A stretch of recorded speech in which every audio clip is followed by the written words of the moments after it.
Assalamualaikum warahmatullahi wabarakatuh. Perkenalkan, nama saya Aisyah Fatma Baiti dengan NIM 260 dan 60 201 201 40142 dari Aquaculture B akan menjelaskan tentang tugas DDGI rekayasa genetika pada ikan. Di sini saya akan menjelaskan tentang maskulinisasi ikan gupi atau Poecilla reticulata melalui penggunaan air kelapa dengan konsentrasi berbeda sesuai Jurnal Aquaculture Rawa Indonesia oleh Malik et al. 2019.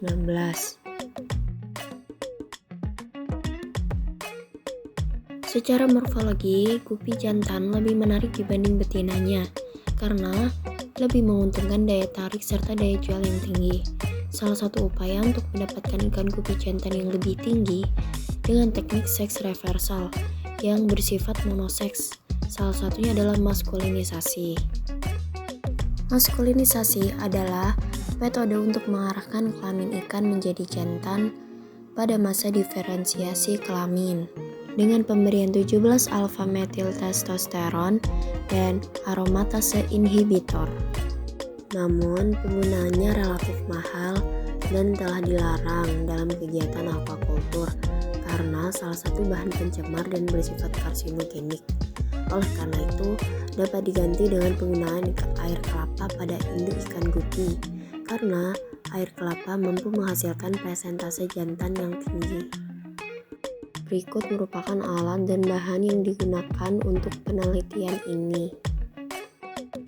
Metode yang digunakan ialah metode eksperimental dengan rancangan acak lengkap yang terdiri dari 4 perlakuan dan 3 kali ulangan dengan konsentrasi air kelapa pada perendaman larva ikan gupi selama 24 jam.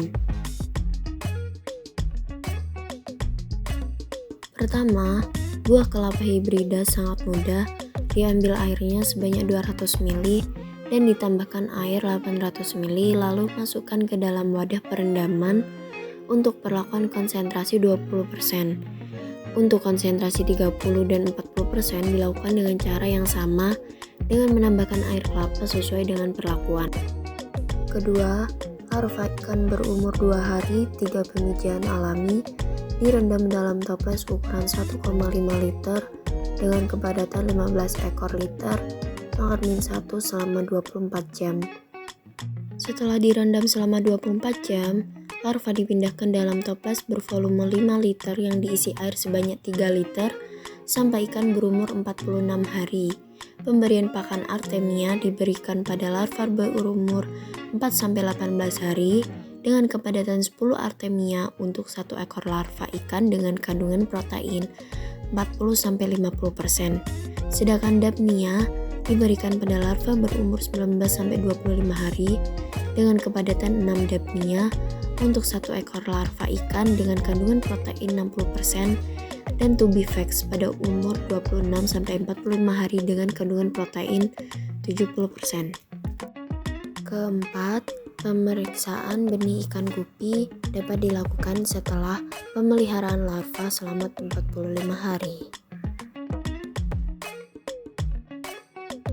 Hasil dari analisa menunjukkan bahwa konsentrasi air kelapa berpengaruh terhadap kematian larva ikan gupi.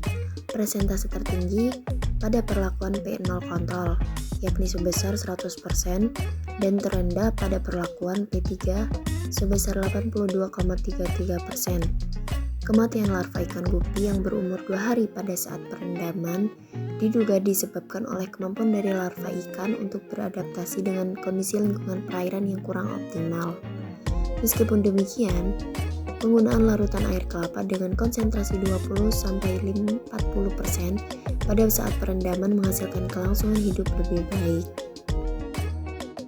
Berdasarkan perhitungan 45 hari pemeliharaan, presentasi larva gupi jantan tertinggi terdapat pada perlakuan ketiga sebesar 83,33% dan terendah pada perlakuan P0 46,66%. Presentasi larva ikan gupi jantan tidak berbeda nyata antara P1, P2, dan P3. Akan tetapi berbeda nyata lebih tinggi dibandingkan dengan perlakuan P0. Kandungan kalium pada air kelapa sangat mudah murni mencapai 5,457 mg per liter. Semakin tinggi konsentrasi larutan air kelapa, maka semakin tinggi pula presentase larva ikan gupi jantan.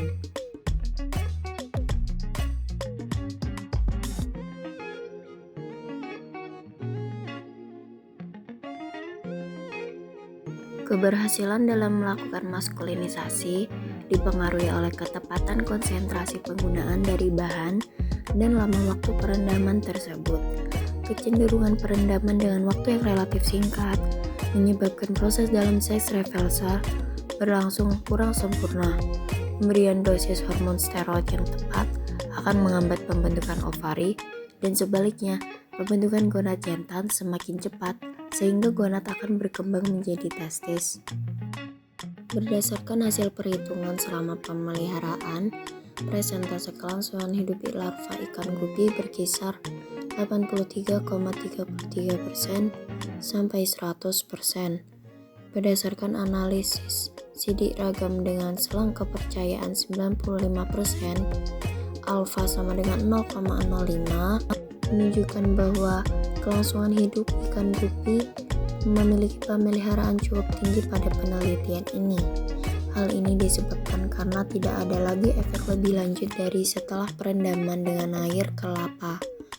Namun, pada hari ke-24 pemeliharaan terjadi kematian karena diduga kandungan oksigen terlalu yang rendah. Berikut merupakan data kualitas air selama pemeliharaan ikan gupi. Kesimpulannya, maskulinisasi pada larva ikan gupi yang berumur 2 hari dengan perendaman air kelapa hibrida konsentrasi berbeda berpengaruh nyata terhadap presentasi jantan pada ikan gupi perlakuan P1 yang merupakan perlakuan terbaik antar perlakuan yang menghasilkan presentase jantan 70% dengan kelangsungan hidup saat perendaman 91%.